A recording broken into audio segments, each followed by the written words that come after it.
Morning.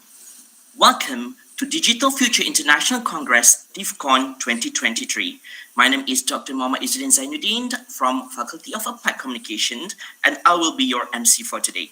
Greeting to Yang Mulia Academician Datuk Dr. Tengku Muhammad Azman Sharifuddin, President of Academy Science Malaysia and Science, Technology and Innovation Advisor to the Nation.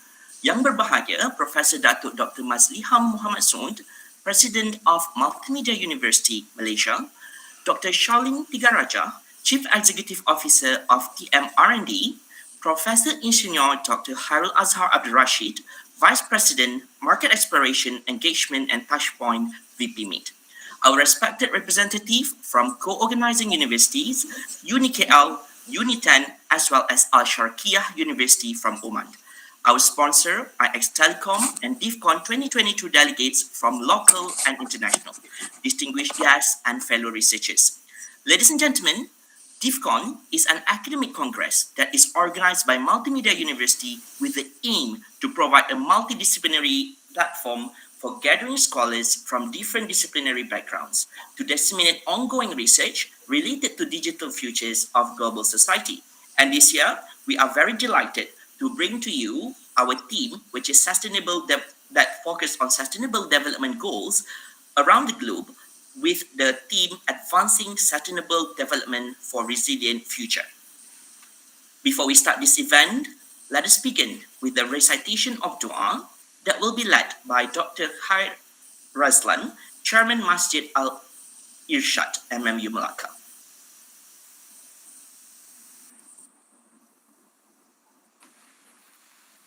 Al-Fatiha.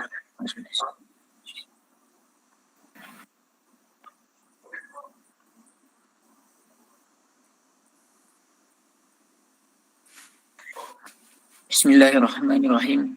Alhamdulillahi Rabbil Alamin. Hamdan yuafi ni'mahu wa yukafi'u mazidah. Ya Rabbana lakal hamdu kama yanbaghi li jalali wajhikal karimi wa azimi sultanik. Allahumma salli wa sallim ala Sayyidina Muhammad wa ala alihi wa sahbihi ajma'in. Allahu ya Rahmanu ya Rahim. All praise be to Allah the Almighty, the most compassionate and the most merciful, that upon His permission and mercy, we are here today on this beautiful opening ceremony of the Digital Futures International Congress, DIFCON 2023. Peace and blessing be upon the Prophet Muhammad sallallahu alaihi wasallam and his companions and for those who followed his exemplary life. Allahumma ya alimu ya hakim. O Allah, the Lord of all worlds, the creator of everything that exists, we gather here today in this auspicious conference to seek knowledge, wisdom, and enlightenment. We acknowledge your infinite wisdom and mercy, and we beseech your blessing upon this gathering and its proceeding. We express our gratitude for the opportunity to come together as individuals from various backgrounds, cultures, and experiences. We are grateful for the diversity of minds and perspective that will enrich our discussion and lead to greater understanding.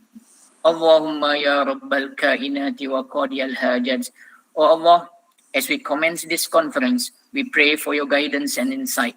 Grant us the ability to share our knowledge and experiences, to learn from one another, and to foster an atmosphere of mutual respect and collaboration. We seek your blessing for the speakers who will enlighten us with their expertise and insights. Grant them clarity of thought, eloquence of speech, and the ability to convey their ideas effectively. Ya Allah, Ya Mujib, O Allah, we ask for your blessing upon the organizers and volunteers who have worked tirelessly to make this conference possible. May their efforts be rewarded, and may this event be a source of inspiration and enlightenment for all those in attendance as well as those listening from afar. We pray for the success of this conference, that it may lead to meaningful discussion, fruitful collaborations, and the advancement of knowledge in our respective fields. May it be a platform where ideas are shared, innovation are born, and solutions are found to the challenges that lie ahead. Allahumma ya muhaiminu ya raqib ya zal jalal wal ikram. O Allah, we beseech you to bless our proceeding with harmony, understanding, and upon an open-mindedness. Help us to engage in fruitful dialogue, to listen attentively, and to appreciate the perspective of others. Guide us toward wisdom and unity, and protect us from any division or discord. Ya Allah, Ya Razak, finally, O Allah, we ask for your blessing upon our respective endeavor. May our work be guided by integrity, compassion, and a genuine desire to serve humanity. Grant us the strength and resilience to overcome obstacles and to make a positive impact in our communities and the world at large. O Allah, we place our trust in you and we seek your guidance and blessing. As we begin this conference, we ask for your mercy and forgiveness, and we pray for the success of this gathering and the fulfillment of its noble objectives. اللهم اجعل جمعنا هذا جمعا مرحوما وتفرقنا من بعده تفرقا معصوما ولا تجعل فينا ولا معنا شكيا ولا مطرودا ولا محروما ربنا ظلمنا انفسنا وان لم تغفر لنا وترحمنا لنكونن من الخاسرين ربنا آتنا في الدنيا حسنه وفي الاخره حسنه وقنا عذاب النار صلى الله على سيدنا محمد وعلى اله وصحبه وسلم والحمد لله رب العالمين. All praise is due to Allah, the Lord of all the worlds. Amin. Ya Rabbal Alamin. Amin, Amin, Ya Rabbal Alamin. Thank you, Dr. Hairazlan, for the recitation of Dua just now. May God bless his momentous ceremony and all DIFCON 2023 participants with his blessing. All right, without further ado, I would like to welcome President of MMU, Yang Berbahagia, Professor Datuk Dr. Mazliha Muhammad Suud, to deliver his opening speech. Bismillahirrahmanirrahim. Assalamualaikum warahmatullahi wabarakatuh. Salam sejahtera and good morning to everyone. Thank you, Dr. Izzi, Yang Mulia Academician Datuk Dr. Tengku Muhammad Azman Sharifuddin, President of Academy of Science Malaysia, the Science and Technology Innovation Advisor to the country, Dr. Shalim Tiagaraja, CEO of PMRND Berhad, Prof. Hairul, Vice President, Market Exploration, Engagement and Touchpoint, MMU, representatives from our co-organizers, sponsors, supporting organizations and universities, keynote speakers, distinguished guests, colleagues, students, ladies and gentlemen. Alhamdulillah, praise to Allah subhanahu wa ta'ala. With his blessing, we are able to gather here today on our annual flagship event, the Digital Futures International Congress 2023. On behalf of MMU team, I wish to extend a warm welcome to everyone, especially to Yang Mulia Academician Datuk Dr. Tengku Muhammad Azman Sharifuddin. Thank you, Datuk, for being with us today. I would like to welcome all DIFCON participants, especially the returning participants. You are living testimonials of MMU's effort in championing research excellence and our vision to help transforming society through innovation. Also, may I thank each of you, our speakers, presenters, participants, for taking part in this event. The quality and caliber of each one this year is outstanding. I hope you are looking forward to the discussions as much as I am. Ladies and gentlemen, MMU is honored to collaborate with our co-organizer, Ashraqiah University, University Kuala Lumpur, UniKL, University Tenaga Nasional, Uni10, for this year's event. I'm very certain that these collaborations have elevated the overall quality of knowledge, synergies and potential impacts from the engagements over these 3 days. We are highly appreciative to the generosity of our sponsor, X Telecom Berhad. To our innovative sponsorship package, we continue to forge strategic partnerships between academia and industries, such alliances are important for the creation of relevant and impactful research that can help us nurture a resilient society. To the lineup of distinguished keynote speakers, we are excited to learn from you, your experience, your knowledge and insight. I'm sure will inspire more innovations from our participants. Our utmost gratitude again to our esteemed guest of honor, Yang Mulia Academician Datuk Dr. Tengku Azman Sharifuddin, President of Academy of Science Malaysia. ASM continues to be one of the nation's key thought leaders for matters related to science, technology, innovation and economy. The works from ASM often are the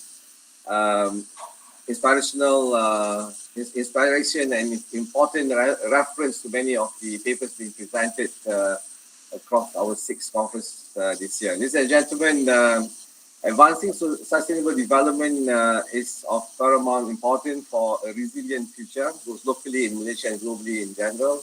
Sustainable development refers to meeting present needs without compromising the ability to future generation to meet their own needs. It encompasses economic growth, social progress, and environmental protection. By adopting sustainable development practice worldwide, we can create a resilient future that ensure the well-being of current and future generations, foster environmental stewardship, promotes economic prosperity, and achieves social equity. This is why we feel that it is appropriate to adopt advancing sustainable development for a resilient future as a theme for DIFCON 2023. While progress has been made towards the 2030 agenda for sustainable development, there is still significant work to be done to fully realize these goals. Issues such as climate change remain a pressing global challenge. Accelerating climate action, including mitigation and adaptation measures, is crucial for achieving the SDGs. Countries need to enhance their commitments under the Paris Agreement, transition to low-carbon economies, increase resilience to climate impact, and promote sustainable energy system.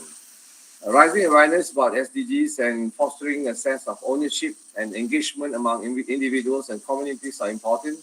Education plays a vital role in empowering people with knowledge, skills, and values to contribute to sustainable development.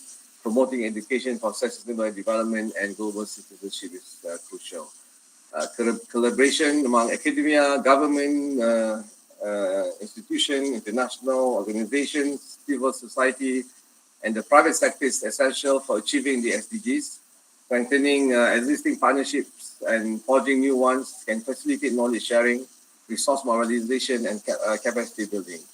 Ladies and gentlemen, this year DIFCON records the highest number of submissions. Thank you to everyone since its establishment. I'm happy to report that the theme clearly resonates as can be seen through various significant achievements in this year's event. We received a total numbers of 522 submissions with International Conference on Computer, Information Technology and Intelligent Computing, recording the highest achievement with 200 papers. This year, we also have the most index publication opportunities offered to our participants with international journals and publishers for the proceeding. From an in-house initiative to nurture our research and development culture, we have now organizing partners and supporting organizations. Our participants and speakers come from all corners of the globe and from various organizations. I was also made to understand on the final day we will be announcing the winners for the best presenter and best paper awards for each conference. Thus, I wish you all the best and applaud all of you and for your excellent works. The scope of research fields presented across the 6 co-located conferences ranges from arts, business, law, to the state of art in artificial intelligence, metaverse, and green energy. Just to name a few, we are confident that DIFCON will continue to grow and become an important knowledge platform influencing thought and practice. Ladies and gentlemen, before I end, let me express my sincerest gratitude to the committee, the commitment displayed by the organizing committee in making this event a reality. As anything that is worth doing, it was not an easy job, but still they managed it. Good work, everyone. In conclusion, I would like to wish all participants a successful 3 days. May you also take the opportunity to make connection for cooperation and further sharing of resources and experiences. Let us see more of each other in the future in gatherings just as friendly as today, if not even better, inshallah. Wabillahi taufiq wa hidayah. Wassalamualaikum warahmatullahi wabarakatuh. Thank you very much. Thank you to Yang Berbahagia Professor Dr. Mazliha Muhammad Sood for the opening speech. Indeed, we have achieved a lot this year and hopefully we will strive more in the future, inshallah. Moving on, I would like to welcome Yang Mulia Academician Datuk Dr. Tengku Muhammad Azman Sharifuddin, President of Academy Science Malaysia and Science, Technology and Innovation Advisor to the nation, to deliver his speech and to officiate this event. Bismillahirrahmanirrahim. Assalamualaikum warahmatullahi wabarakatuh. Very good morning and salam sejahtera. Yang berbahagia Profesor Datuk Dr. Mazlihan Muhammad Sood, President of Multimedia University, esteemed speakers, members of the scientific community, academia, government, and industry representatives, students, members of the media, distinguished guests, ladies and gentlemen. Alhamdulillah, by the grace and blessings of Allah, we are gathered here this morning virtually for the opening ceremony of the Digital Futures International Congress 2023 or DIFCON 2023. It is a great honor and privilege to officiate this gathering of local and international best minds representing scientists, scholars, and researchers from various disciplines. I thank the Multimedia University for inviting me. I'm confident that the deep multidisciplinary knowledge that you bring to the table in this Congress will be of immense value in helping all of us to chart the way forward in meeting our challenges. Efforts to build digital futures are undergoing accelerating development around the world. The key question is, what kinds of future are better than others?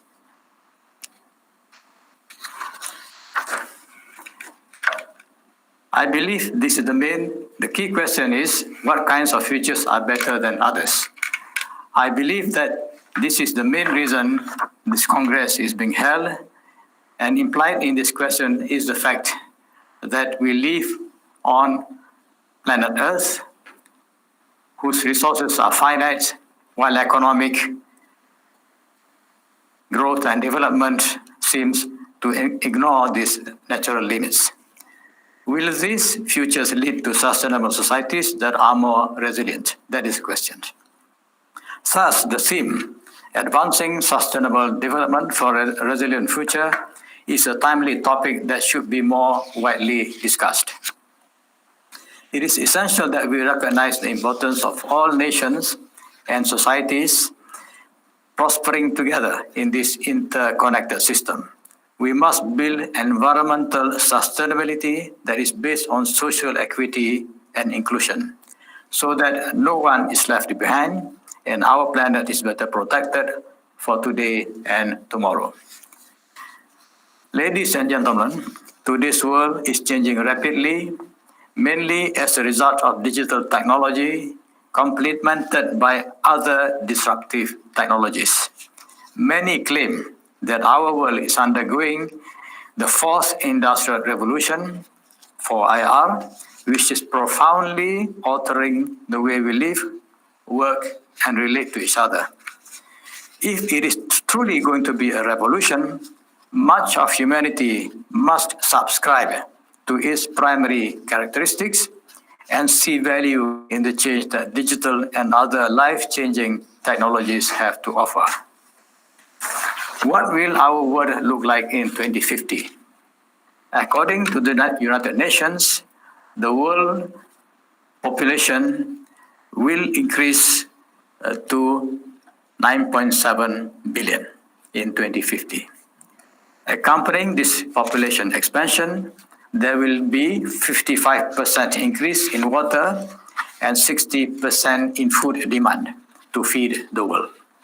Almost 70% of the global population is also expected to live in urban areas, with nearly 90% of the increase concentrated in Asia and Africa. Given this rapid urbanization rate, the challenges of sustainable development will become increasingly intense in cities, particularly in the lower middle income countries, where the pace of urbanization is fastest. It is expected that around 1.12 billion people will be living in poverty in 2050. These frightening statistics remind us of the urgency to conceive, plan, and roll out more sustainable working and living environments that are more resilient. The Academy of Sciences Malaysia, ASM, published its Foresight Study 2017, Envisioning Malaysia 2050, the first of its kind in the country after 3 years of intense effort. The key finding is that our citizens conceive the desired future Malaysia as a progressive nation by 2050, a nation that is harmonious, prosperous, and sustainable. Harmonious here refers to Malaysia that embraces social cohesion amongst its plural society through equitable distribution of national wealth, mutual respect, and understanding. Prosperous implies economic growth driven by sustainable industries, which leverage STI, the knowledge and innovativeness of its people, and an economically just society where the wealth is equitably distributed and used for the development of the whole of society. As for sustainable, it is where our environment, the public commons, and the biodiversity are protected. Sustainability must extend to the notions of harmony and prosperity through smart management of resources and leveraging on opportunities enabled by the knowledge of the people. From these scenarios, it is clear that digital technology is a major technology to enable the nation's transformation.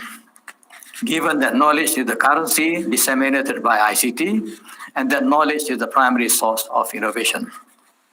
I'm certain that much like Malaysia, other countries too will prepare for such a future with digital technology in the forefront. Ladies and gentlemen, at this stage, let's ask the critical question. What do the digital futures look like and how do they contribute to sustainability? Digital technologies have advanced more rapidly than any other innovation in human history. In the last 2 decades, it has managed to reach much of the world's population, thereby transforming economies and societies around the globe, developed and developing alike. Research by Google, Temasek, and Bain shows that the digital economy in Southeast Asia is projected to grow to 1 trillion by 2030, just around the corner. There is a rising opportunity to achieve the 17 UN Sustainable Development Goals, from ending extreme poverty to achieving universal literacy, provided that we are able to harness digital technology for the human good. Here are some examples that demonstrate the potential of digital technology in advancing sustainable development. In addressing environmental challenges, we may promote economic growth and enhance social well-being while mitigating the negative impacts on the environment. In environmental monitoring and conservation, digital technologies such as remote sensing, IoT devices, and big data analytics will enable real-time monitoring and management of ecosystems, biodiversity, and natural resources.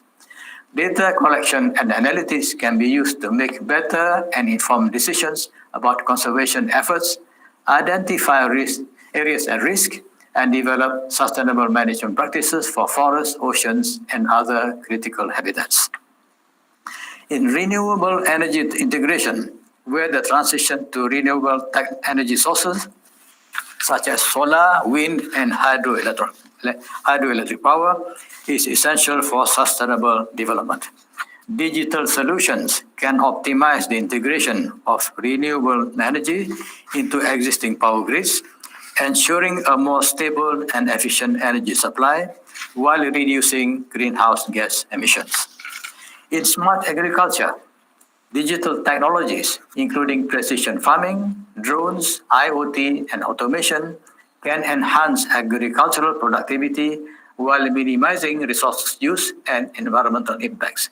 Smart agriculture practices can improve water use efficiency, reduce chemical usage, and support sustainable food production. ASM, ladies and gentlemen, ASM has done several projects in this regard.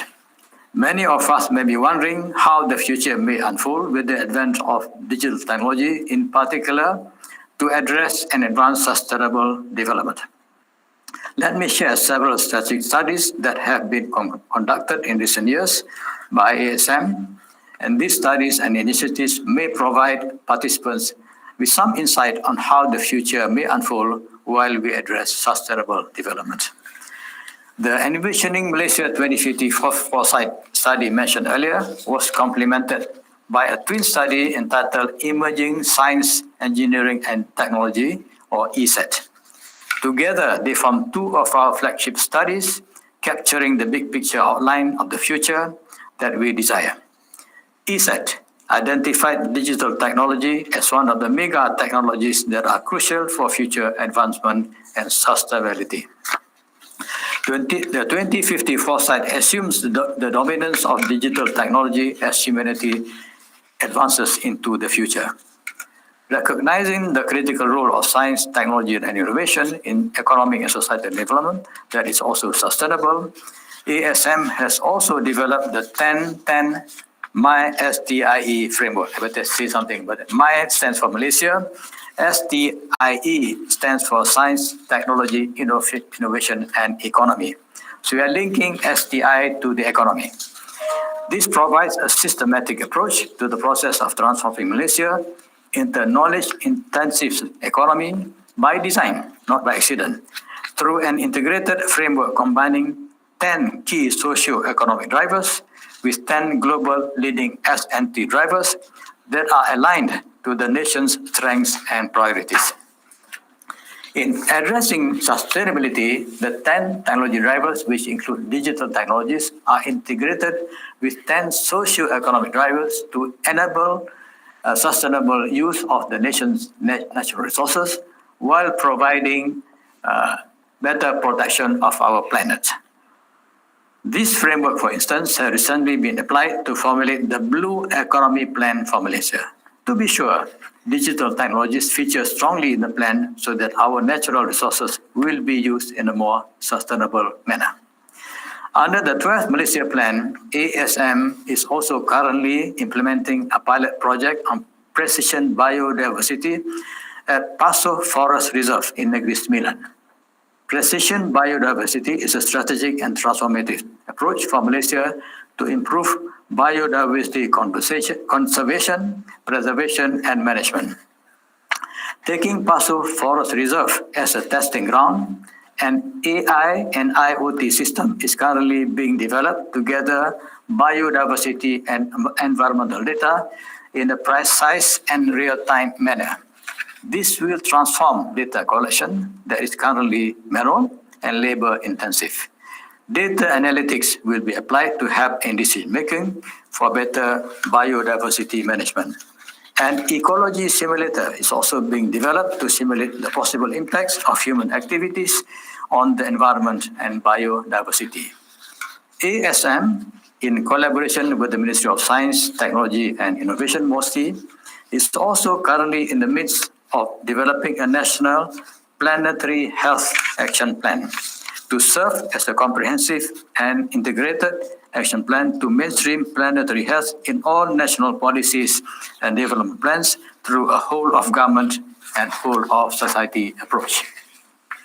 These are just some examples of projects that have recently been carried out, illustrating the wide variety of applications of digital technology in economic and social development. Ladies and gentlemen, in preparing ourselves for the future, the key human challenge is technology adoption. It is widely accepted that the trajectory of technology in society is not predetermined, nor does technology drive societal change. People drive change as individuals and as organized communities. They have the power to shape technology and its final use. To me, the real challenge in technology development and application is to nurture a society that is well informed and knowledgeable so that they are able to make good decisions.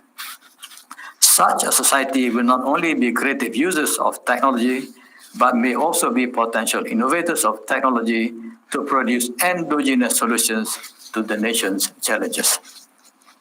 In common with other countries, Malaysia has made many efforts to address the digital revolution. But why are we still lagging behind? The answer may lie in an old saying that emerged during the early days of digital technology. Perhaps I should emphasize this question. In the old days, we used to say, IT is the solution, but what is the problem? ICT today can provide solutions to most of humanity's serious challenges. However, humankind as a whole remains poor at defining the key challenges that need to be confronted if we want to move forward. The big elephant in the digital room is clearly AI in its latest incarnation. Generative deep learning based on large language models is actually a huge challenge. It is a fact that it can mimic human understanding and intelligence to a high degree. It can also do many things that we consider to be knowledge-based, intelligent work, thus rendering it capable of taking over what we do as humans. The fact that it can displace human workers is only one serious issue. Given that it manifests the weaknesses of the limited data and training it has been subject to by its human creators, it can display bias, prejudice, become racist, and fabricate all kinds of fake material as instructed. Worse, it can hallucinate and make confident pronouncements based on false evidence. Simply put, generative AI is taking us to a dysfunctional future and possibly become an existential threat. What can we do about this? There is much talk about having world governments coming together to develop stiff regulations to control further development of AI. This is indeed a necessary step. However, I would like to suggest something that we can all do. The Industrial Revolution put a premium on excellent technical design to gain higher productivity, but at the expense of labor, in what may be called the techno-centric solution. The advent of ICT brought with it complex underlying hardware, software, and systems, making it necessary to develop devices that were more intuitive and user-friendly, giving rise to human-centric designs. Contemporary design has moved on to render early approaches obsolete or less relevant.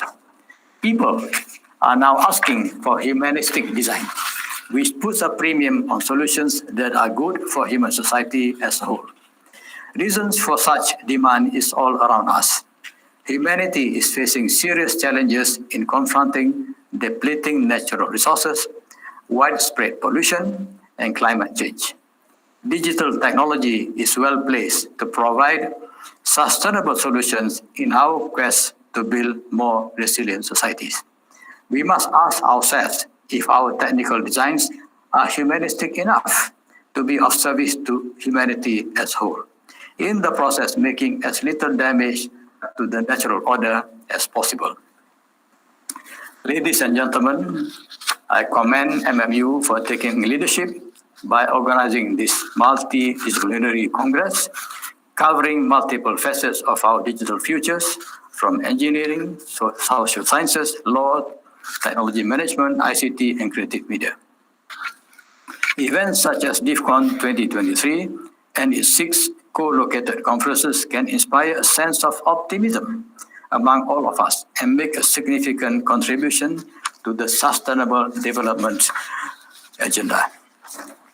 Ladies and gentlemen, I would like to end by reminding ourselves that first and foremost, digital technology has interconnected all of us in a thriving and living global network. This is a great opportunity for cooperation and collaboration on a wide scale to tackle our most critical challenges using our best minds and our most creative ideas. For this to happen, we must nurture a spirit of shared destiny in building a common future that is sustainable and resilient. Technology will always remain a tool, but with wise human use of technology and by working together, we will build a better future for all. I wish all participants of DIFCON 2023 an enjoyable, inspiring, and life-changing Congress.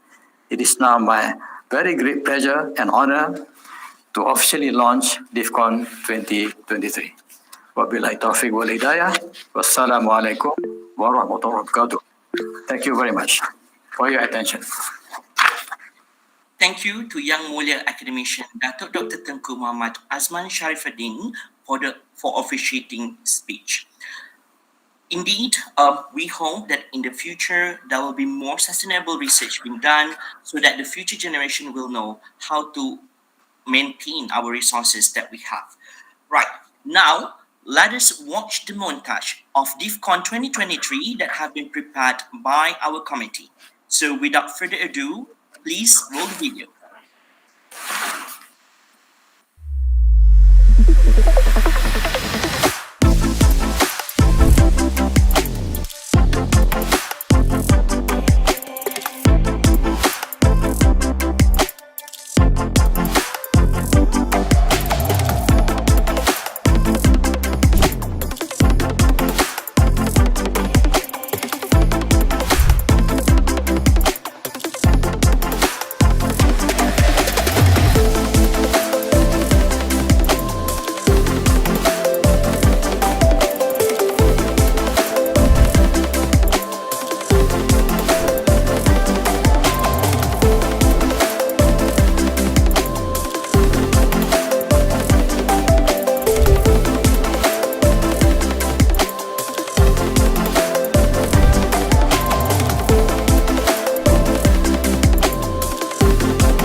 Ladies and gentlemen, with that montage, it signifies that the opening of DIFCON 2023 is officially launched. Thank you to DIFCON 2023 creative team for preparing the video. Ladies and gentlemen, for the next session, I would like to request everyone in this opening event ceremony to switch on your cameras and if possible to use the background that we provided for you, that because we will have photo shoot session. So we will take basically two pictures, right? So what we need you to do is help us to switch on your camera, give us the best or the biggest smile that you can give by looking at your camera straight. Then we will have our committees to take the picture, right? So if everyone's ready, Shall we have everyone switch on the camera first?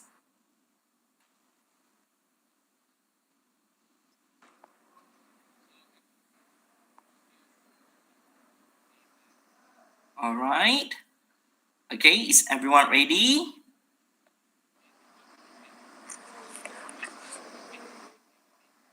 Committee, are you guys ready to take the picture?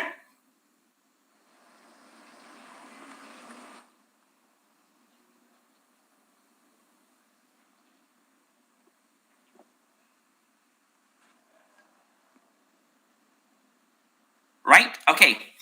Right. So in a count of three, so just look at your camera and give your biggest smile. Okay. 1, 2. Oh, there's some. There people still haven't switched on their cameras. Can we have everyone looking at the cameras so that we have these memories for DIFCON 2023? Okay, right. So in the count of three, just give us your biggest smile. 1, 2, 3. All right. One more. 1, 2, 3. All right. Thank you so much for your cooperation, everyone. Right, ladies and gentlemen, for the next session, we will basically for the next session, what we will do next is we will go for a break. But before that, I would like to express our heartfelt appreciation to Yang Mulia Academician Datuk Dr. Tengku Muhammad Azman Sharifuddin, President of Academy Science Malaysia and Science, Technology and Innovation Advisor to the nation, Yang Berbahagia Professor Dr. Mazliha Muhammad Suud, the President of MMU, for gracing this event, and to all distinguished guests who are present today. So we truly appreciate all your support to our DIFCON 2023 conferences and wishing everyone to enjoy the conferences for the next 3 days, right? So on behalf of the committee, we would like to express our heartfelt appreciation to everyone as well. And now it's time for us to take a little bit of for us to refresh ourselves, all right? So we're going to take a little bit of break and we're going to come back at 11 a.m. And we are going to continue with 2 of our speaker today, right? So I'll see you guys at 11 a.m. Stay tuned.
So, Professor Dr. Nafarizal Nayand will be giving a talk on the future of plasma technology. So, I would like to call upon Professor Dr. Nafarizal Nayand to start his speech. Thank you. Okay, Chairperson, thank you. So, can you hear me? Yes, we can hear you. All right, good. So, I share screen.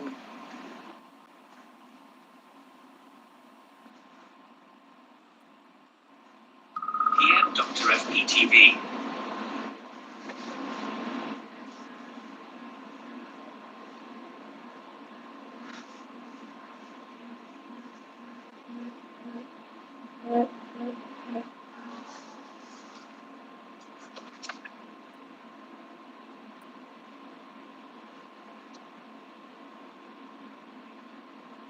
And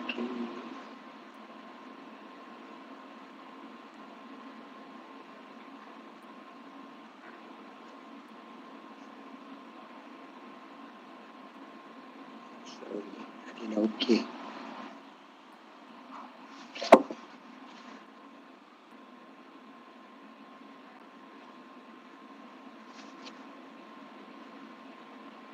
Okay, so I hope everybody can see the screen.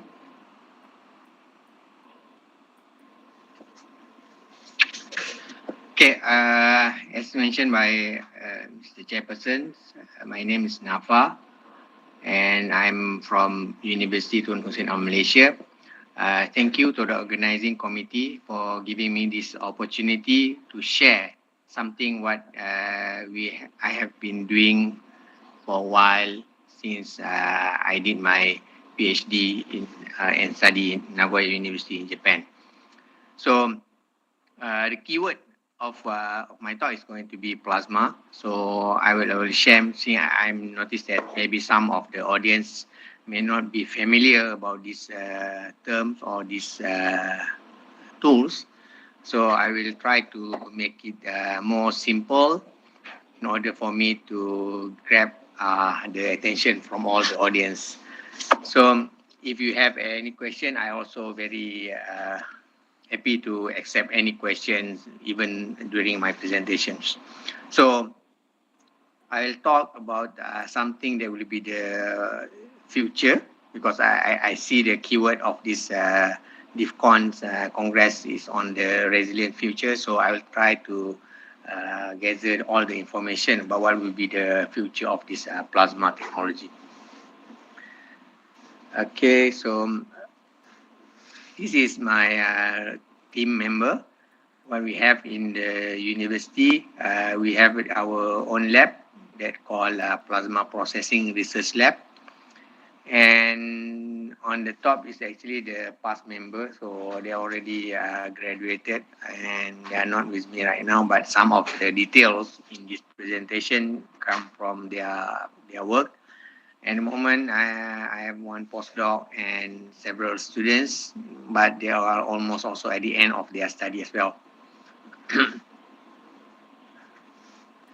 So just a little bit introduction about myself.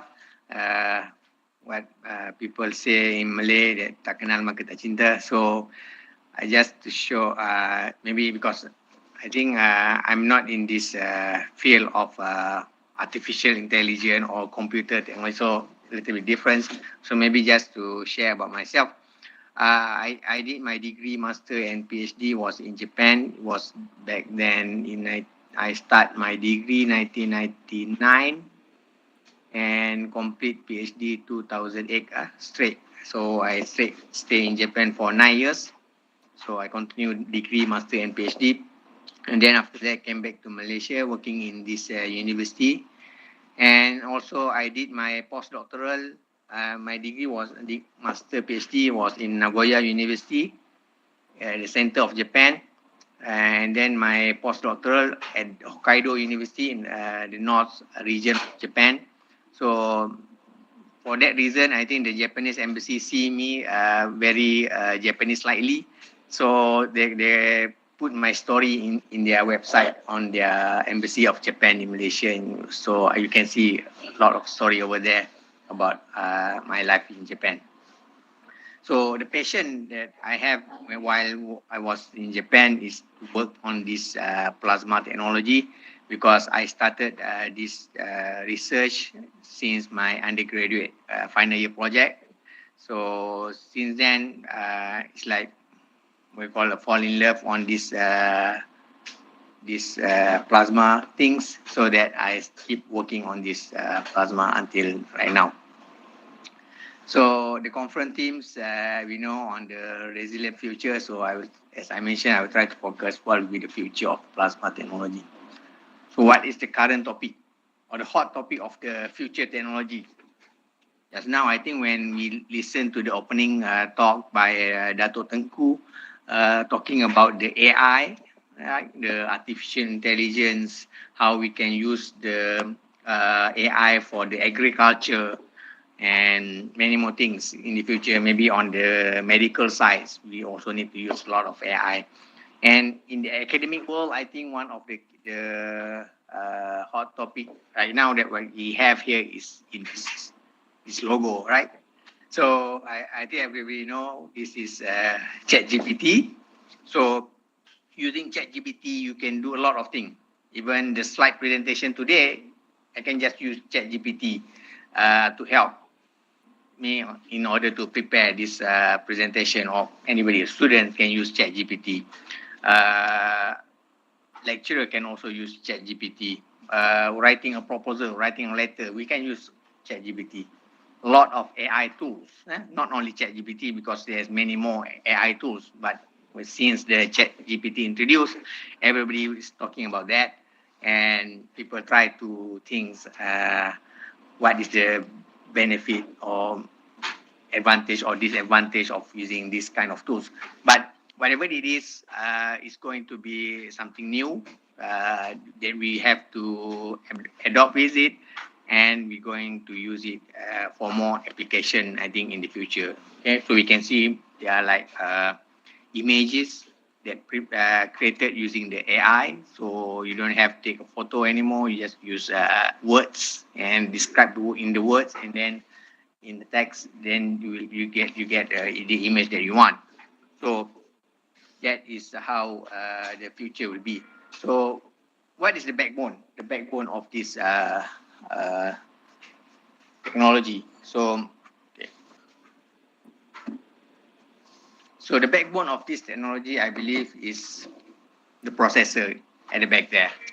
So, oops, my camera is not on. Okay, I can't use camera while I'm sharing. Sorry, it's mentioned here you can't use the camera while I'm sharing. Okay.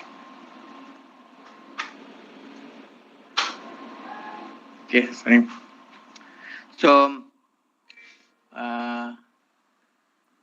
so the backbone of this ChatGPT is the big data, is the AI tools that installed in a server, in some software. So to back up these things, we need a lot of processor.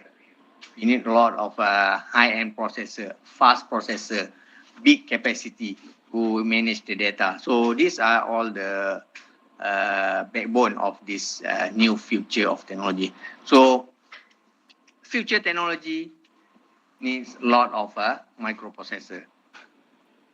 So lot.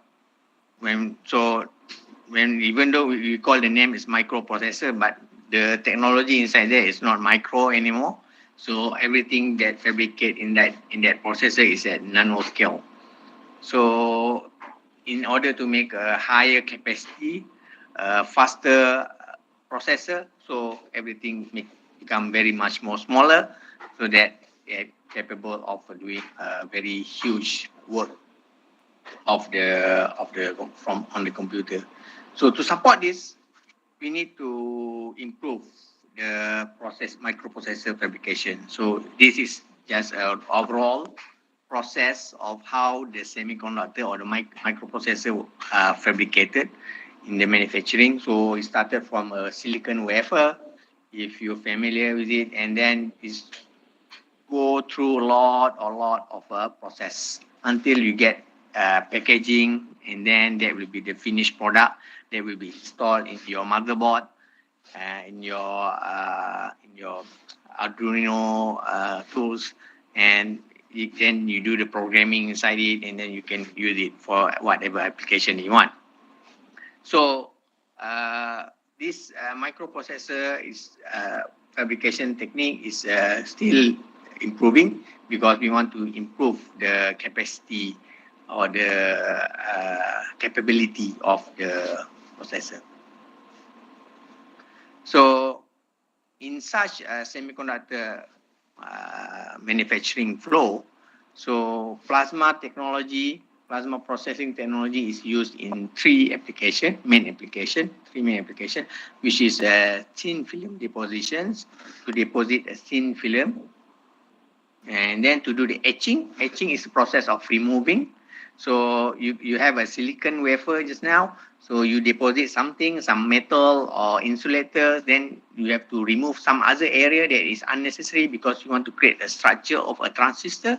So that you need the process of deposit and also the etching. And then sometimes we want to increase the resistivity or the capacitance of the surface, so we do the surface modifications. So sometimes in the process they call it metal deposition, implantation, and then etching. And nowadays the photolithography also using a plasma technology, because they want to use the emission, the light at the UV region. So they try to produce the extreme UV region using the plasma, so that you can get a smaller device size. So if you interested to see more detail or the fundamental of this plasma technology, actually these are the textbooks that are very popular and useful to understand the basic of plasma process. So coming back to the story, what is plasma? Okay, so when I was high school in Malaysia, I think we were not taught about what is plasma. I think maybe that's the difference of the high school in Japan compared to high school in Malaysia, because when I entered the university in Japan, I see that the students in Japan, they already know what is plasma, but I don't know what is plasma. And maybe I'm not a good student when I was in high school. Maybe it was taught, but I'm not fully concentrate on the class. So maybe that's why I don't understand what is plasma when I was high school. So when I just understood about plasma when I joined the university in Japan, and when the people start talking about the plasma TV, right? So there was after the CRT TV, they changed to the LCD TV, and then as a competitor for the LCD TV is a plasma TV, and then nowadays we have a LED backlight TV. So that's how we encounter the word of plasma, right? So in the basic, plasma actually started use this term for the medical people. So where plasma is actually something inside our blood, right? So they call it a yellowish fluid in the blood, and it consists of 55% of the total blood volume. So that is for medical people.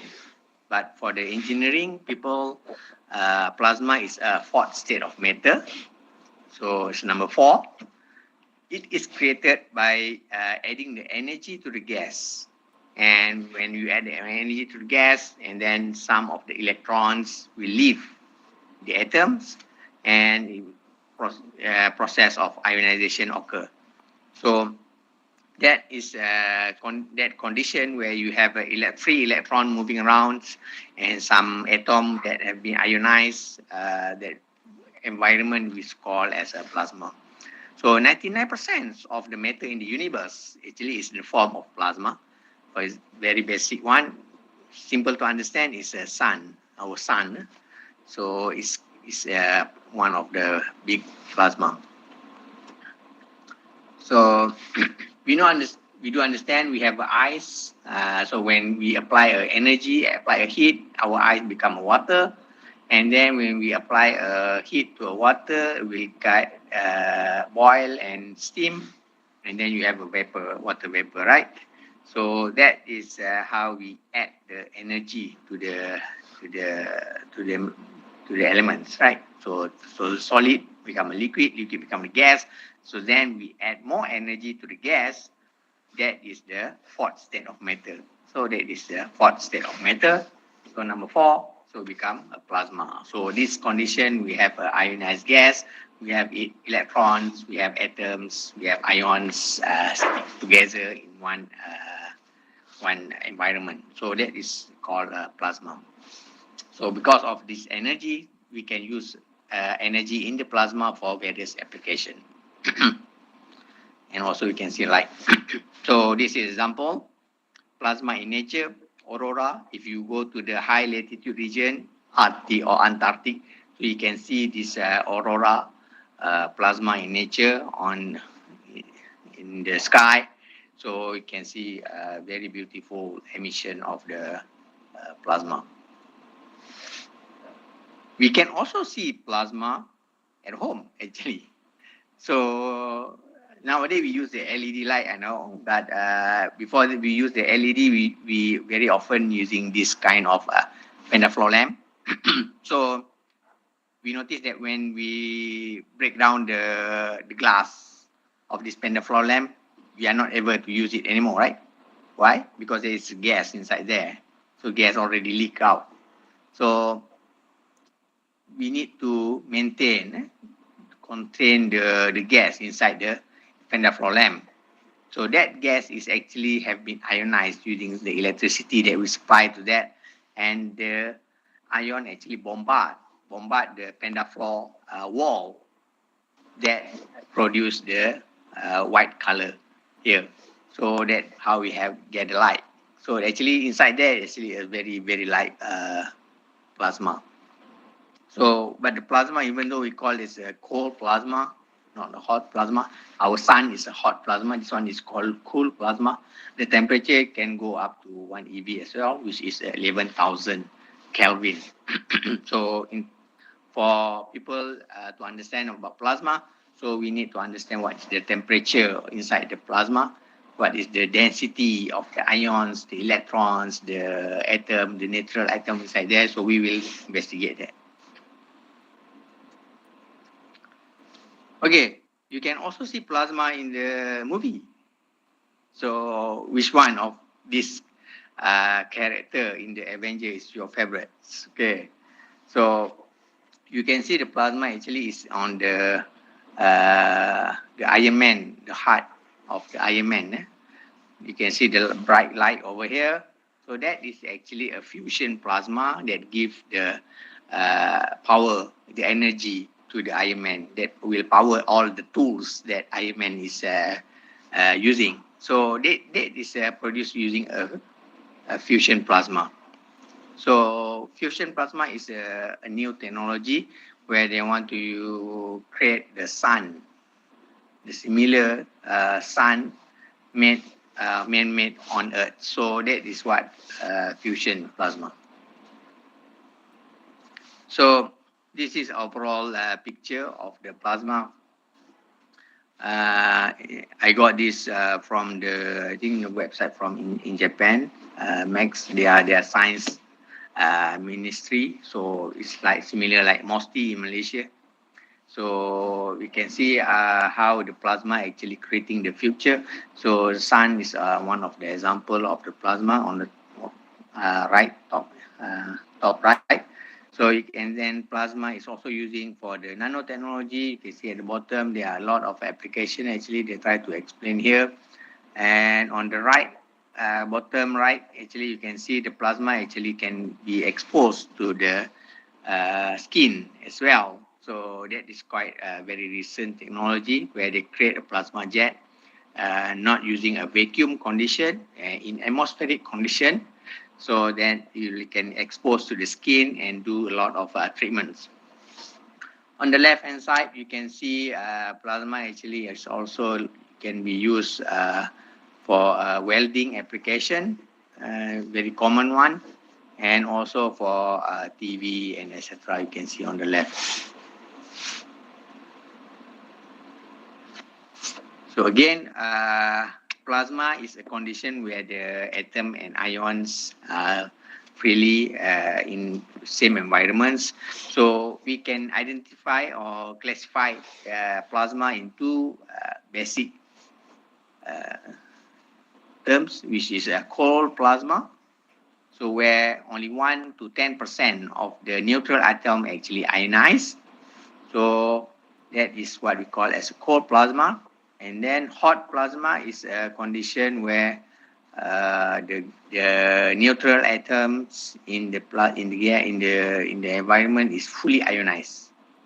So it's very hot, meaning that all the energy is supplied to the neutral atom and they become ions, and you get a lot of free electrons. So very basic example of a hot plasma is our sun. Right, so you can see we can feel the heat from the sun, even it's quite very far.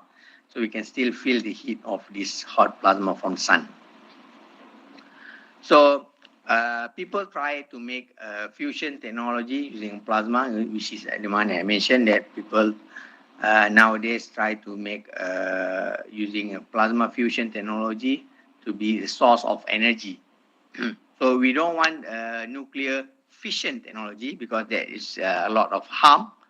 So fission and fusion is two different things. The technology nuclear that we have right now, many countries using right now is a fission nuclear technology. So, but if we can produce the one that used by Iron Man, the one that are now studied by many countries, they try to use from a seawater. Actually, you can get a new type of plasma fusion technology. So from that plasma fusion, you can get the electricity actually as what the Iron Man get from his heart, right? So, so that is what I tried to highlight last time. Quite very old article in the Utusan. So, can we produce plasma in the lab? How can we do that? Very basic. We just only need a very simple chamber. You have a gas and then a mass flow controller to control the gas into the chamber. And then since we only want this gas inside the chamber, we also need to vacuum it before we put the gas. So how to vacuum it? We need to use a pump.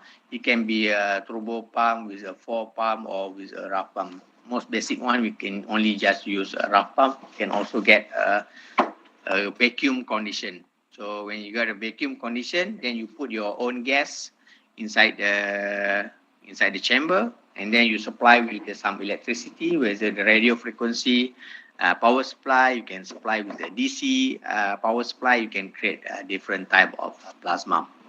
So it depends what kind of plasma that you want to produce, and will identify what type of power supply that you can use. So in the lab, in the industry, there's a lot of plasma. You can see the example I show here. You can see very bright color. Actually, this color actually is showing the type of gas that they use in the processing. A very classic example, what is the benefit of plasma during the process? So this is a graph showing the silicon etching rate as a function of time. And they expose this silicon with the gas, XeF2, xenon fluoride. So, and then they also exposed with the gas combined with the plasma, and then plasma only. Okay, on the left is the gas only, on far right is the plasma only. At the center is the plasma combined with the gas. So you can see the etching rate, the removal rate of the silicon are very much higher compared to the gas-only process. Okay, so the silicon actually will react with the fluorine and then become the SiF and then remove into the chamber. So you can see if you use gas only or use plasma only, the etching rate is very, very low. It's below than 10 Armstrong per minute. But when you combine the plasma and the gas, you can see it will shoot up to the 65, 60 Armstrong per minute. Very much higher, 6 times, more than 6 times higher. So you can see this is the benefit of using plasma for the etching. So the very basic fundamental process used in the semiconductor. So currently in the plasma process, as I mentioned, we have a chamber, we have a power supply, we have the gas flow. So what we do for the control is that we control the power, we control the pressure, we control the gas flow. We may also see different brand of chamber, different design of chamber will give a different results.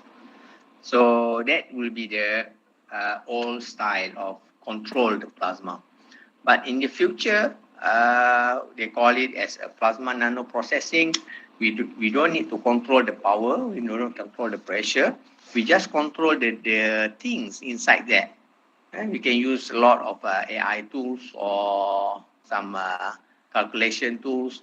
So get all the data of on the what is the density, the temperature, or the energy distribution inside the chamber from that particular material. Then we can actually improve the process, not only using the basic parameters. So that will be the future, how we can control the plasma for our own application. So this is an example, how do we do the process of etching. You can see the fine structure hole inside the silicon. So that's why we need plasma to do this kind of small process.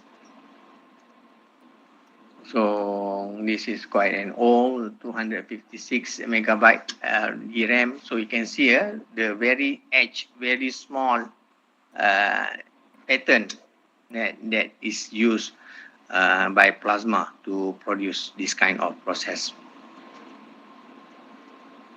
So this plasma actually have been studied by many researchers across the globe, and they have been produced a lot of roadmap to show the goal or the direction of this plasma technology in the future. So even in 2012, the first roadmap have been produced.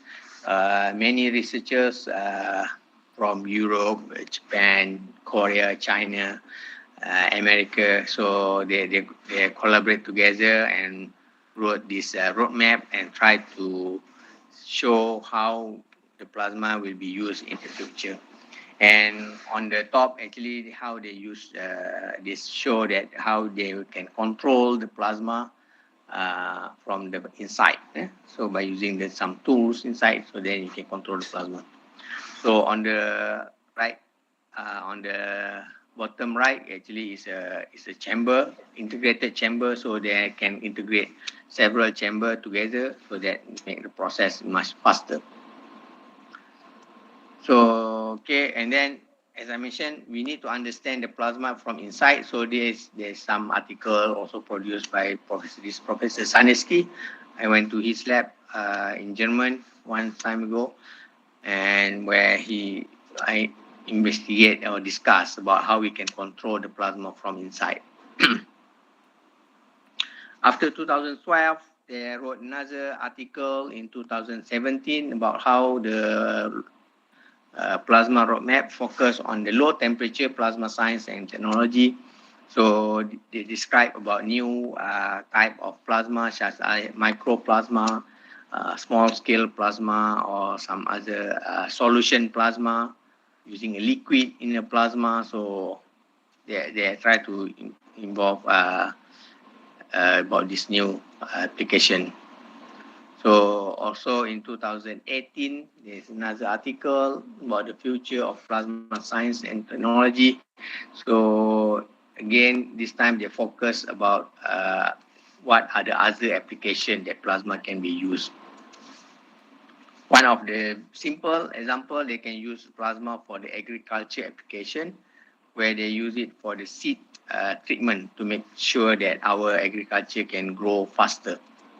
And also they can use it for the health hygiene application. I will show again later. Okay, in our daily life, we can see a lot application of plasma. It's used actually, for example, the handbag here is coated with anti-reflectance or the self-cleaning coating, so that it will not get dirt easy. So that is another application of plasma. They do the coating and they do the protective glass here. So you can do using a plasma. Of course, the display is also using a plasma. So the camera lens, also some optical coating inside the lens to protect or to filter some light, actually also using a plasma technology. The most recent roadmap in the journals, you can see in 2022 on this again application on the low temperature plasma, and this is where they start to investigate the use of plasma for a COVID-19 virus disinfection.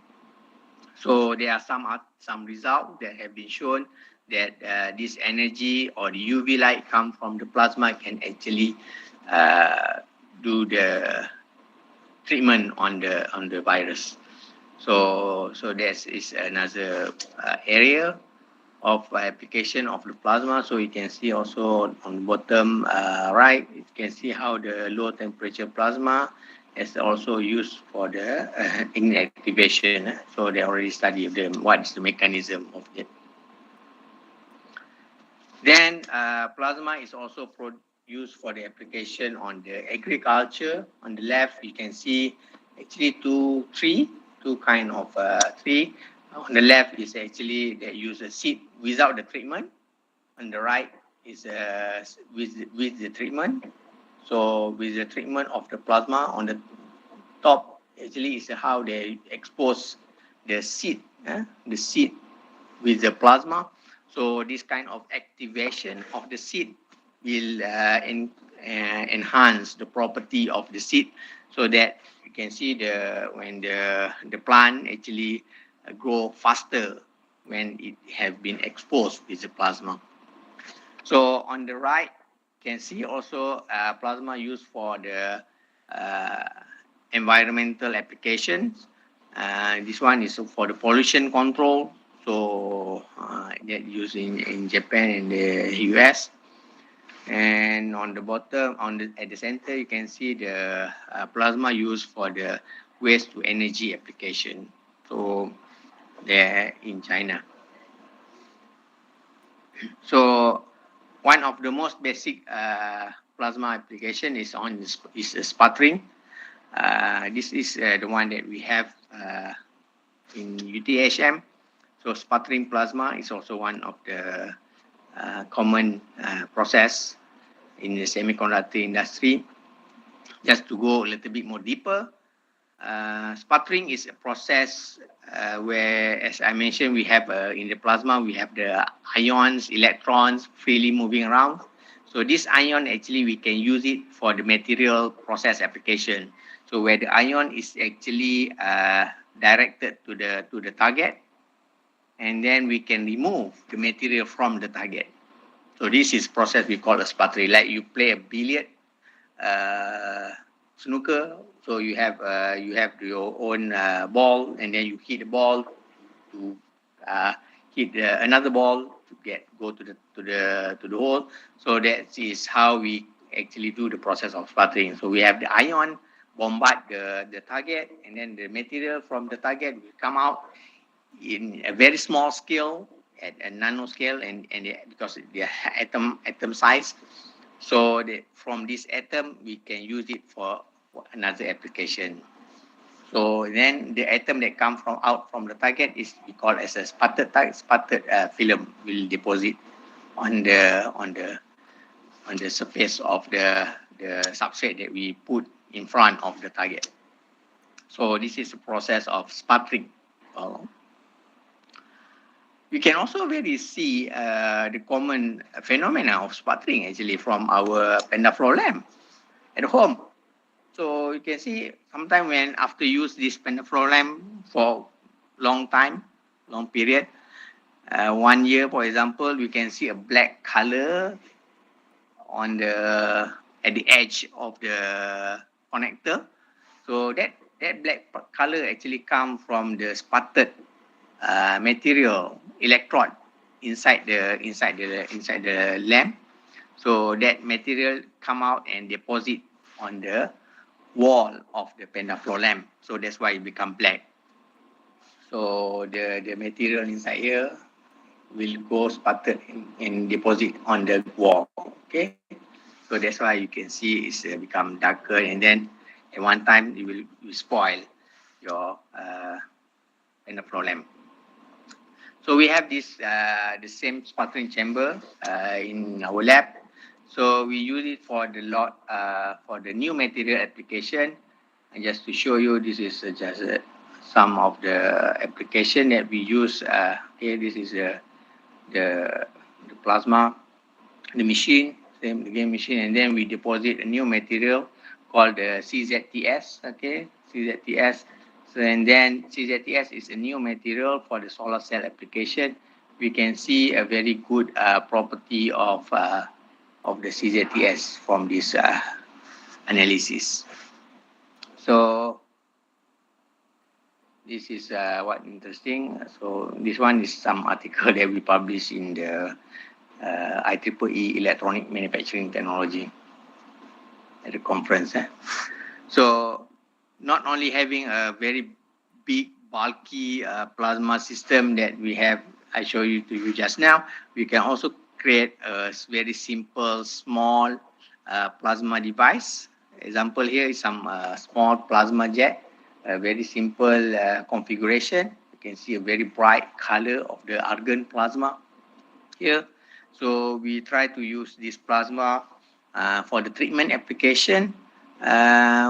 We try to expose it with the E. coli bacteria, and for several parameters. For example, we choose the gap between the plasma jet and the E. coli bacteria, 1.5 and 2 centimeter, a little bit far. And we can see how the bacteria actually inactivated by exposing to the plasma. So on the top left is the control sample, and then we treated for several seconds. So you can see after several seconds, you can see almost all the bacteria were inactivated. Okay, so this is the graph to show the example, the calculation of the bacteria, the numbers of the bacteria, the counted number. So you can see when after several seconds of treatment, you can see the number of bacteria decrease very rapidly. When the distance is a little bit far, of course, you can see some of the bacteria is still there because of the distance. So this is something that interesting that we can use for the plasma. And we also investigate whether the plasma itself that killing the bacteria or actually the temperature. So you can see on the outer electrode, okay, the temperature is high, but you can see this at the sample, at the needle electrode, the temperature is very small. So meaning that show that the temperature is not the one that killed the bacteria, but the plasma itself. And actually they kill the bacteria. We can see also the UV light region here. They actually kill the bacteria. So the device very, very cheap. It can be fabricated by anyone. So as a summary, I think that plasma process and thin film technology is still a high demand in the industry. And I just show simple new material of copper, zinc, tin, and sulfur. Actually, this is new material for the solar cell application. We have demonstrated using the sputtering plasma that we have in our lab. And we also try to fabricate our own atmospheric pressure plasma jet, and we inactivate the E. coli bacteria using that. Just some promotion, just about our lab. In SRC, so we have our own building where inside there you can see a lot of tools. Research facility on the right, you can see almost the total budget that we already used for the facilities, more than 15 million ringgit Malaysia. So we have these tools in our under one roof building. So we very encourage a lot of collaboration to use our facility here at UTHM. And as I mentioned, everything. So you can also refer to our website as well. And we also have a ISO certified laboratory where our scanning electron microscope imaging process actually is accredited with the ISO 17025. And that's all from me. Do let me know if you have any kind of suggestion, idea, and collaborations. Thank you. All right, thank you so much there, Professor Dr. Nafarizal Nayan, for such an interesting sharing with us. I think we have learned a lot about plasma now, and the usage of plasma and how we can, use it in many types of ways, right? Okay, right. Moving on. Before we move on, right, I would like to remind everyone to make sure that you register yourself. So registration link have been provided to you, and it is very important for you to register yourself, because it is basically a way for you to show that you attended the event, right, for any claimable purposes later, right? Okay, ladies and gentlemen, for the next session we will also have another speech that will be given by the Youth Ambassador, FIA Foundation and Child Health Initiative. And the person that's going to give a speech for today is Miss Oliva Nalwada. So I would like to call Miss Oliva Nalwada for the speech. Thank you. Thank you so much. It's a bright morning here. It's still very early, 6 a.m. So I'm a bit wobbly, but I'm happy to be here, and I'll be presenting on, sorry, let me first.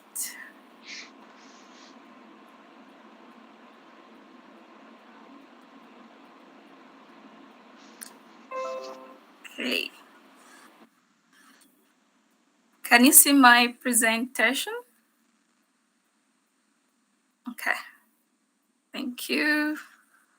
Let me see how to turn it into presentation. Okay. So I'll be talking about rethinking mobility and road safety, and this is a transformative vision of youth. When this opportunity to speak at DIFCON 2023 presented itself, I was not sure which direction to take it, because thinking of digital futures, we need to think about how we change the way we move. And technology is central to the way we move, and also the safety in the way we move. So today I'll be focusing on our SDG 11 policy brief that we recently published.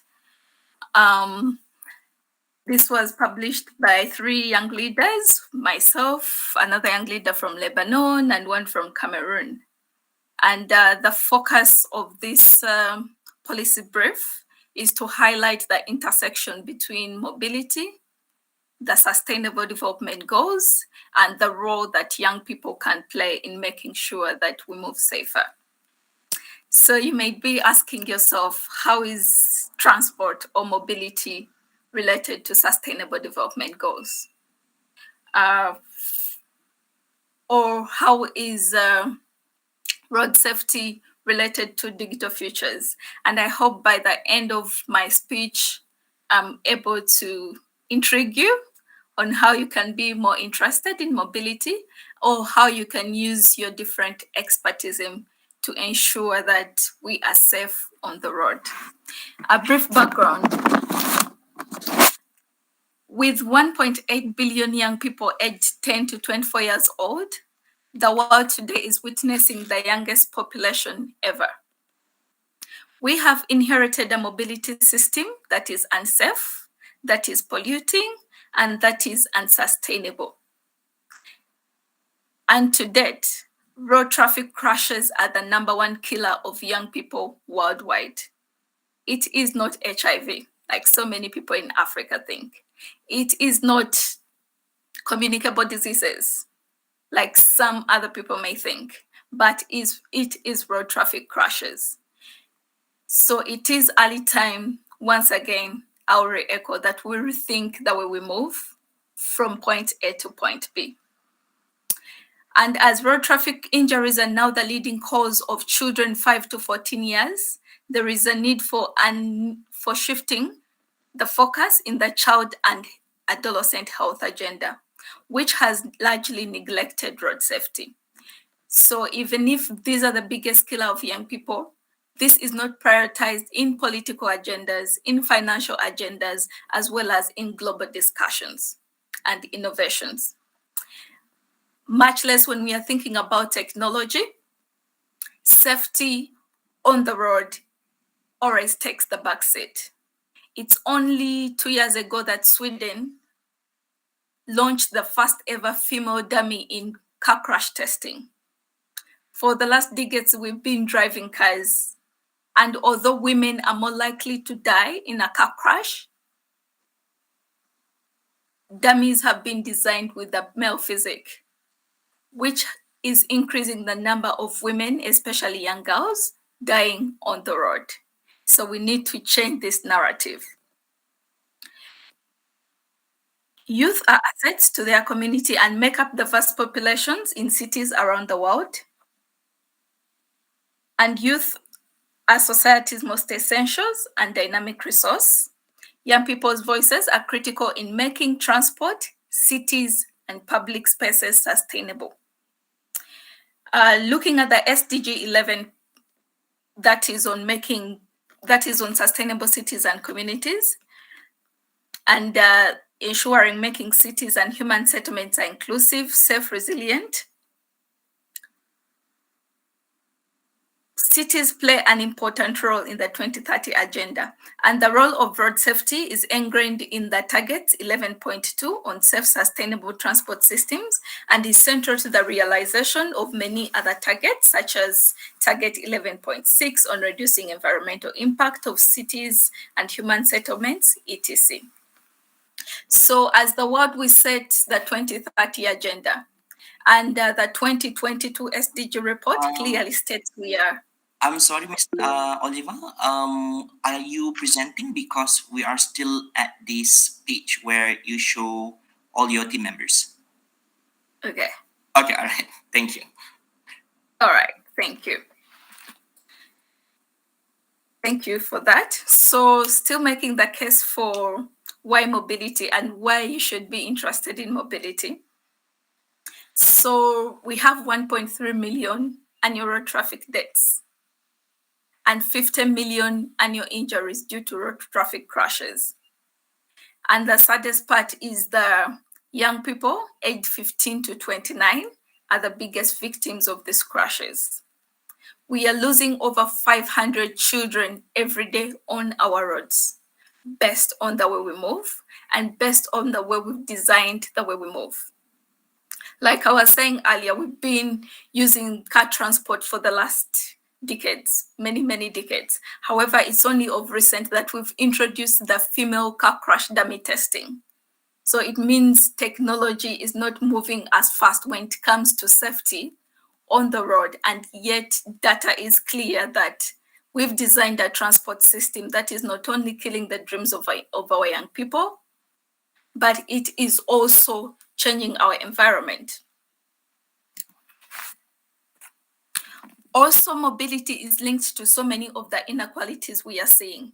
And if we look at the road traffic crash data across the world, we are seeing that low-income countries or continents, for example, Africa, is facing the biggest bulge of road traffic deaths, even if they have the lowest number of cars. Looking at this graph I've projected, we see Africa having the highest rates, followed by Southeast Asia. We have the Western Pacific, Eastern Mediterranean, and Europe has the least number of car crashes. However, with the new technologies, we are seeing the introduction of electric cars, mainly in Europe. And that means that majority of now their diesel cars are being exported to Africa. The impact there is, even though advancing technology has supported improvement of the way we move or the cars that are being used in Europe, it means this impact is not translated into low-income countries because it will take us many more decades to get rid of the diesel cars that we have right now at the moment. And still about the Sustainable Development Goals, like reflected earlier, we've set ourselves the 2030 agenda, and mobility is central to achieving majority of the Sustainable Development Goals we've set. And at first it was surprising for me as well, but as you interact with the topic, you realize that, for example, speaking of education, SDG 4 on quality education, we cannot talk about education for all, quality education for all, without considering how children are moving to and from school. Majority of the young people that are dying on the road are dying either on their way to school or on their way from school. Most countries have not designed safe walkways for young people in school zones. We don't have the technology to support, especially in lower income countries, to support and ensure safety of our learners to and from school. Looking at SDG 3, which is not here in the projection, but good health and well-being, many countries are spending more than 7% of their GDP on treating road traffic crash injuries. So imagine if we saved all that money and reinvested it into something else. If we prioritized safety in the technology that we are developing, in the new technology that we are developing, and we prioritize safety on the road, so many of the investments that are currently being used in the health sector would be reverted to other issues that we can help to fast track the 2030 agenda. Looking at gender equality, there's a lot of inequalities in the transport system. If we look at the employment sector within the transport system, majority of it, more than 70%, is taken up by the male gender. When we look at the safety measure testing, majority of them are focused on the male agenda. When we look at the automobile sector, like I said, I'm the youth ambassador for the FIA Foundation. But when we are looking at the automobile sector, still we are just coming up with ways in which we can engage women in the automobile, either be it a sport, be it in the manufacturing sector, be it in the technology sector. When we look at climate action, the transport sector accounts for more than 20% of the greenhouse gas emissions that we are seeing globally. And this fact is often forgotten when we are talking about climate justice, climate change, climate action. We are focusing on all the other things with exception of road safety, with exception of the contribution of the transport sector into climate change.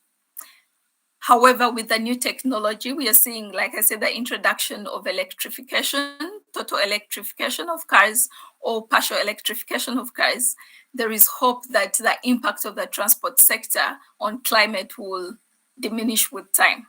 However, we are yet to see on how far this can be scaled up into lower income countries, because even if the lower income countries have the least number of cars, they're facing the bigger impact when it comes to the impact of the climate change, the impact of the transport sector on climate change. So the World Health Organization has come up with a global plan of action for road safety that is supposed to run from 2021 to 2030. This is readily available online in case you want to read more of it in detail.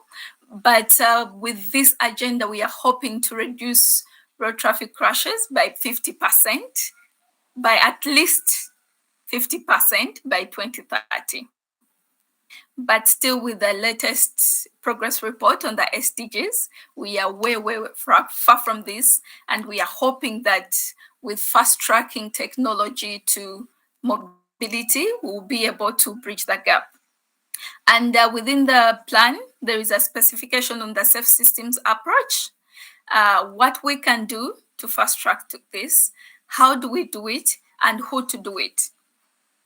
And when we look at how we do it, that you see technology is one of the key highlighted issues on how we can have the number of road traffic crashes. And this comes with the way we design, the way we account, and then the way we follow up. And then speed management. Technology plays a crucial role in speed management. And research shows that for every 10 kilometer per hour reduction in speed, there is a 70% reduction in number of road traffic crashes. Looking at the safe systems approach, still we see that we have safe road infrastructure, we have safe road use, we have multimodal transport and land use planning, we have safe vehicles, and we have post-crash response. And I believe, since today our conference is mainly focused on digital futures, we need to think about how we can use technology, for example, to ensure safe road infrastructure. How do we use technology to ensure safe road use? How do we use technology to support multimodal transport and land use planning, and also safer vehicles?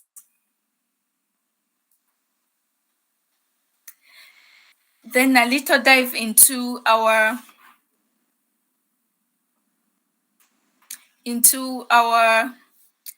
policy brief on SDG 11. Once again, this is more of an advocacy policy brief, but as from an advocate point of view, I believe you as different experts can really take interest in mobility and see how you can use your expertise to improve the safety, to improve the design, and also to ensure that there is reduction in inequalities in the way we move, especially with meaningful engagement of youth or young people. So here we are saying it's time to take our cities seriously. The bigger percentage of the population right now stays in cities, and majority of this population is the young population. However, even though cities are responsible for a larger portion of the greenhouse gas emissions right now, most city planning authorities are ignoring the importance of mobility in ensuring sustainability of the cities. A good number of the cities I've been to, irrespective whether Asia, Europe, Africa, most of them are designed for the cars as opposed of being designed for human life. So we are seeing a lot of cities that are promoting pollution. We are seeing a lot of cities that are promoting car use, even for journeys as small as 5 kilometers that can readily be taken either by a walk or using cycling. And we are saying youth voices are critical in making cities more sustainable. We have over 1.8 billion young people below 24 right now. And if we are looking at the population below 35 years of age, this population is more than double. So, and we want young people young people who are just starting out their careers to really develop interest in safety, to develop interest in technology, transport technology, but also to develop interest in ensuring that there is political and financial commitment to road safety in their respective communities. So digital features in mobility, for me, digital features in mobility are applicable when it comes to car design. Like I said, right now we are seeing a smaller bulge of electric cars. And technology can play a very crucial role in designing better cars that are not only safer and more sustainable for the future, but they are safer in terms of, in case of an impact or a car crash, the occupants, it is designed with the safety of the occupants in mind. Then also the car crash testing. If we focus on removing the gender inequalities in the car crash testing, especially in the dummy testing, so far right now, it's Sweden started the journey in 2020 by designing the first female car crash dummy test. However, there is still a longer journey, and we need more countries to adopt the female car crash testing so that we ensure that the differences in the physique between a male and female are accounted for in terms of safety when it comes to car crashes. Then we are looking at the multimodal transport system designs. So if we are to reduce inequalities, if we are to ensure sustainability, we need to adopt mobility systems that are more friendly to the environment. And the most friendly mobility system would be either walking or cycling. So how do we shift our transport systems from a car-centric design to a multimodal system that supports not only public transportation, but also ensures that people are walking, people are cycling, but on top of that, that this is being done in a way that is safe, especially for the children and young people. So once again, my call to action here is to call upon all the experts here, especially in your respective fields, to see how you can use technology, how you can use engineering, how you can use whatever field you're in to incorporate or to mainstream safety, especially mobility safety, in the work that you do. So as young leaders within the Global Youth Coalition for Road Safety, this is a coalition that was started up in 2020 after the World Youth Assembly in Sweden. And we are making sure that young people in different fields are incorporating road safety into the different initiatives that they are doing. And as a coalition, we grant different initiatives led by young people. So for the young people here who are below 30 years, I think we increased it to 35 years. Every day we have grants that we give out to young people to design different initiatives within the transport sector on how they can make transport safer for young people, for children, or for the general population. And this is an example of one of our leaders who decided to focus on cycling and improving safety of cycling within their city. And every year they now organize a bike fest with funding from yours. And we also have some other initiatives such as safer school journeys that are being implemented by big organizations such as Amend, and that are focusing on environmental modifications and are using technology to improve safer school journeys for children and learners.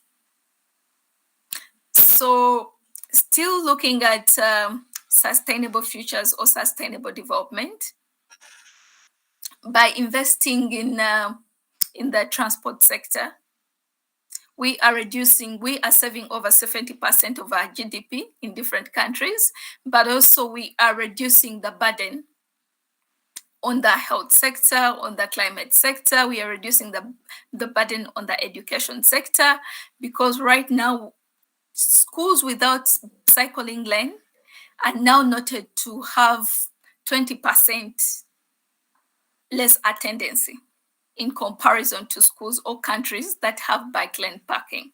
These are some of the studies that are being done to see how improvement in one area of mobility can factor an improvement in another area of sustainable development.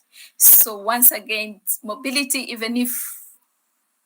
even though it may appear like it's a standalone, it's very central to achieving many of the different sustainable development goals that we have: education, climate action, reducing gender inequalities, sustainable cities and communities, among others. Also, technology comes in. I already talked about post-crash care. So we need to advance the way we respond in case of a crash. So many times, remember, at the start of my speech, I was speaking about the number of injuries that we have globally every year due to road traffic crashes. And we have over 50 million people injured every year due to a road crash.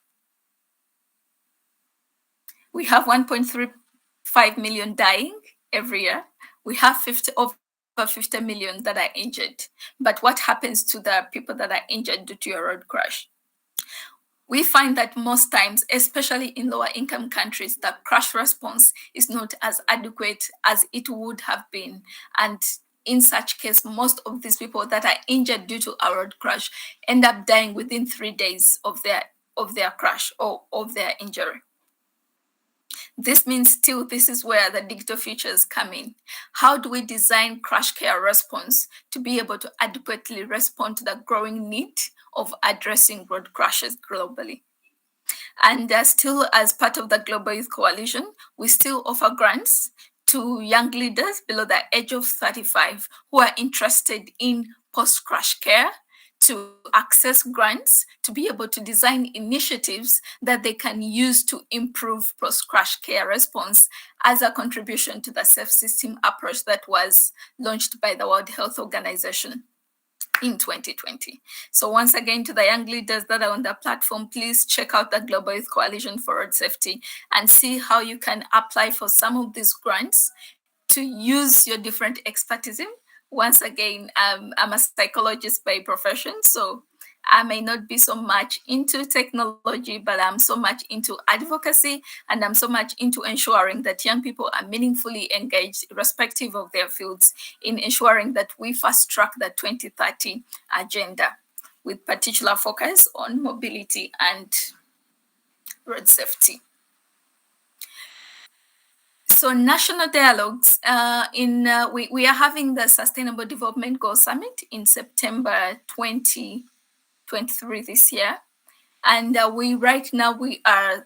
FIA Foundation is supporting different governments to develop national agendas on adolescent health and well-being. And part of my role as the ambassador is to ensure that road safety is mainstreamed in the different agendas that countries are developing. And road safety does not do away with technology. Road safety does not do away with all these other different priorities that we have at national level, but we want to see how can we mainstream safety to ensure that countries fast track their targets on adolescent well-being. So for the young leaders, we are encouraging them to hold their governments accountable to turn to more eco-friendly alternatives. We are advocating for lesser cars. That is, we want to promote more environmental friendly ways of moving, that is going for cycling and walking. And this will help us have less gas and in turn less car washing to save water. And then we are saying no to car dominancy, because as indicated earlier, right now our transport system or our mobility system has been designed with a car in mind, as opposed to being designed with a human in mind.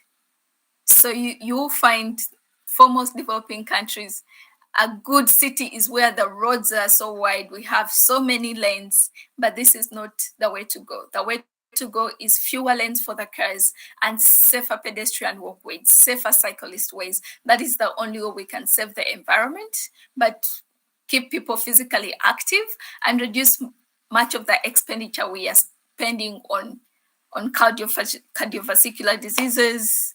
We are spending a lot of money on treating injuries that could be saved if we invested more in active mobility.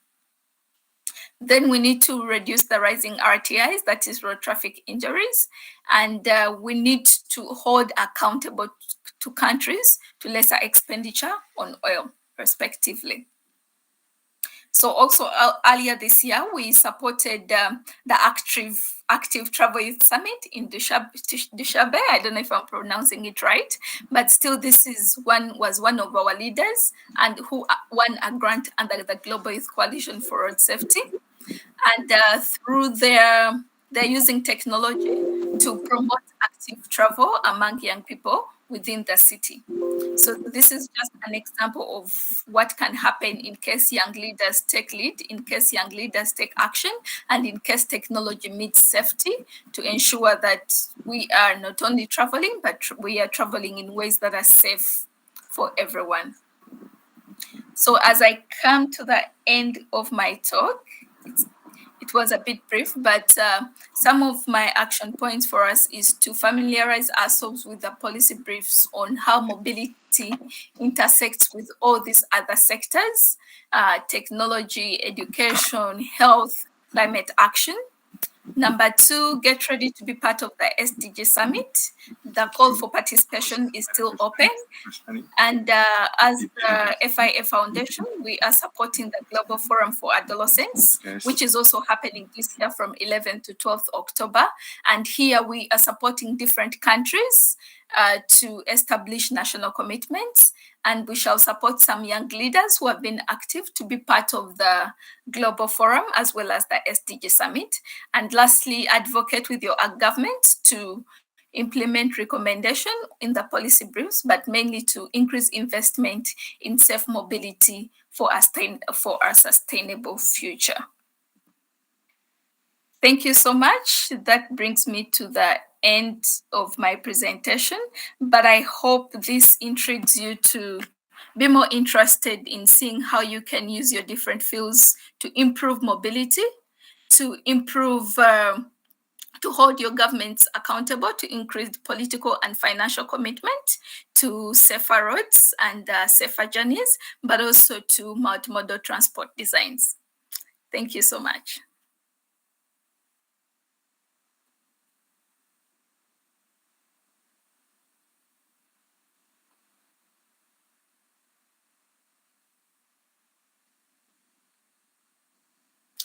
Sorry, I think you're still on mute.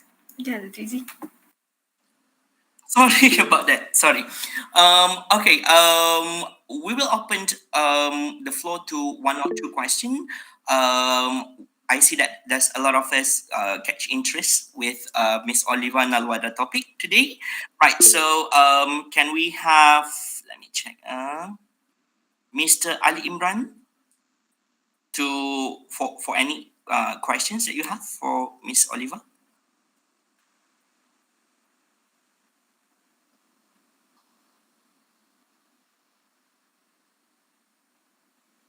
Oh, okay. All right, Miss Click. Anyone else would like to ask any question or share experience with Miss Oliva, or maybe you want to work something with her? You know, this is a place where not only for you to share all the knowledge that on all your research finding, but it's also a place for you to start build networking.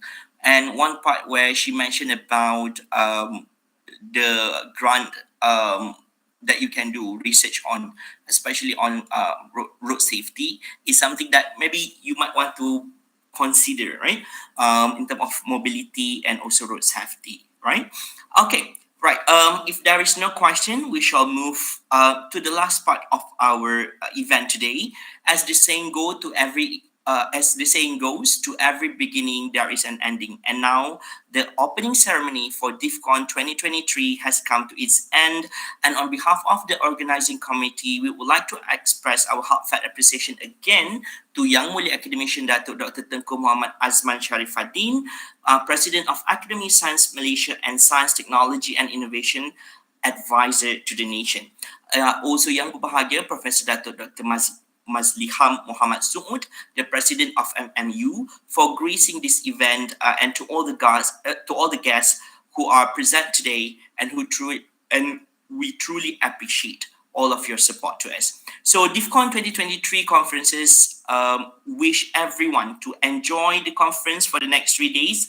But before we end, there is one thing that I would like to remind to everyone that make sure that you come early to the conference room, right? So possibly if you can come around one today, if the session start at 2, perhaps you want to come around 1:50 p.m, right? So I believe that for some of the conferences they will be doing some roll call to make sure that you attend the session before they continue with all the arrangement.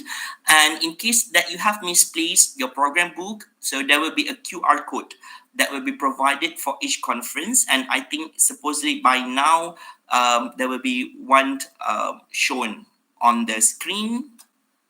Can we share the QR code to all of the participants if let's say they have missed it? Is it on the screen already? Yeah, okay. So right, so you can also see now on our MMU studio, there's a QR code, being shown to you where you can use to get into all of the information for your conference. So if let's say you still face some sort of a problem, you might also contact the respective conference committee.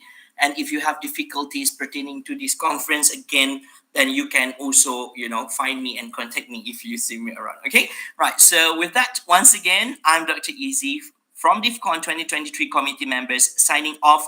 I hope to see you again in the closing ceremony. Have a great conference and discussion, and see you guys again. Thank you so much.